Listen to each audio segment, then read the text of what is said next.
এক সময় আওয়ামী লীগের উপর ভর করে চলতো জামাত শিবির। এখন কি আওয়ামী লীগে জামাত শিবিরের উপর ভর করে চলতে আছে, নাকি আওয়ামী লীগের আত্মা জামাতের উপরে আছে? এটা নিয়ে আপনাদের সাথে একটু আলোচনা করব। অনুষ্ঠানটি ভালো লাগলে লাইক, কমেন্ট, শেয়ার করবেন এবং চ্যানেলটিকে সাবস্ক্রাইব করে পাশে থাকবেন। জামাতের উপর আওয়ামী লীগ ভর করছে না বিএনপির উপর আওয়ামী লীগ ভর করছে? আমরা একটু পর্যালোচনা করে যদি দেখি, আপনারা দেখেন, কোথাও যদি কোনো একটা গন্ডগোল হয়, তখন আপনার ওইখানে আন্দোলন না করে এটার একটা আন্দোলন বা একটা প্রোগ্রাম করে ঢাকাতে, ডাকসুতে।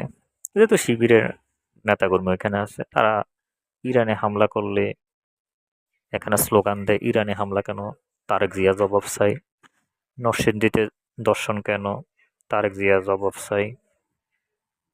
ইসরায়েলে হামলা হামলা কেন, তারেক জিয়া জবাব চাই।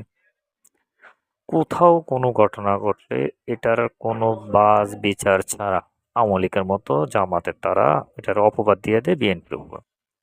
যে অপবাদটা আগে দিত আওয়ামী লীগ, বিএনপি এবং জামাতকে, যে কোনো কিছু বাংলাদেশে কিছু ঘটলে এটা জামাত শিবির, বিএনপি এটার জন্য দায়ী, কোনো বিচার টিচার ছাড়া। সেম ঘটনাগুলো এখন জামাতে তারা করতে আছে। ঠিক আওয়ামী লীগ যে কাজটা করতেছে, এই কাজটাই জামাত শিবির এখন করতেছে। কোথাও কোনো ঘটনা ঘটলে কোনো বিচার ছাড়া, বিশ্লেষণ ছাড়া বিএনপির উপর দোষারোপ। এই দোষারোপ রাজনীতিতে আসলে আমাদের জন্য কল্যাণ বয়ে আনবে না, রেষারেষি বয়ে আনবে। তারেক জিয়া একটা কথা বলছেন যে মত বিরোধ থাকতে পারে, কিন্তু রেষারেষি যাতে পর্যায়ে আমাদের আন্দোলন হয়। কি ধরনের বিশ্রী ভাষায় ওরা তারেক জিয়া সম্পর্কে আপনার মিছিলগুলা করতেছে, এগুলো তো একটা সুস্থ মস্তিষ্ক তারা মুখে দিয়ে এই ধরনের ভাষা আসার কথা না।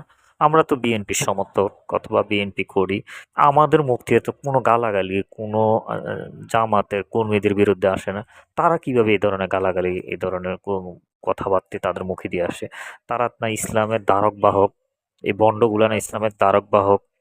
তারা এই ধরনের গালাগালির ধরনের কি ধরনের তুই তাই কইরা, হুম, আপনার কোন একটা নরসিংদীর ঘটনাটা আপনার একটু চিন্তা করে দেখেন। নরসিংদীতে পুরা ঘটনা করলো জামাতের লোক, আশ্রয় দিচ্ছে বা বিচার করছে বিএনপি লোক। এখন এটার জন্য তারেক জিয়ারে বিভিন্ন ভাবে কটূক্তিমূলক কথাবার্তা, এগুলা তো ভাই ভালো না। একটা মানুষ, একটা দল কয়দিন সহ্য করে? আজকে ১.৫ বছর সহ্য করছে। এখন যদি প্রতি উত্তর করা হয়, তাহলে আপনারা বলবেন যে বিএনপি আপনাদের উপর অত্যাচার জুলুম করছে।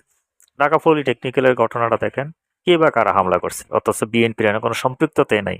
তারা দোষ দিয়ে দিছে ছাত্রদলের। হ্যাঁ, সম্পূর্ণ ঘটনাটা নাটক সাজিয়ে এখানে ছাত্রলীগের, পুরান ছাত্রলীগের ফলাফাইন আছে, দেখা যাইতেছে ভিডিও ফুটেজে।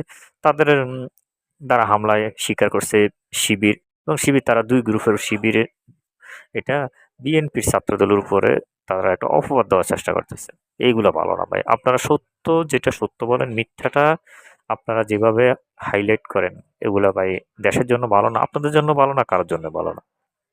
ফেসিস্ট গেছে, ফেসিস্ট আবার আসতে পারে, এই জিনিসটা সবসময় মাথায় রাখবেন।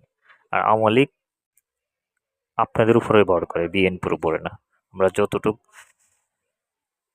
চারিদিকে ঘোরাঘুরি করলে দেখা যায় যে শিবির একসময় আওয়ামী লীগের উপরে ভর করে চলতো, এখন আওয়ামী লীগ জামাত শিবিরের উপরে ভর করে চলে। হ্যাঁ, অযথা বিএনপিকে এই ব্যাপারে দোষারোপ না করাই উত্তম কাজ হবে। ধন্যবাদ সবাইকে।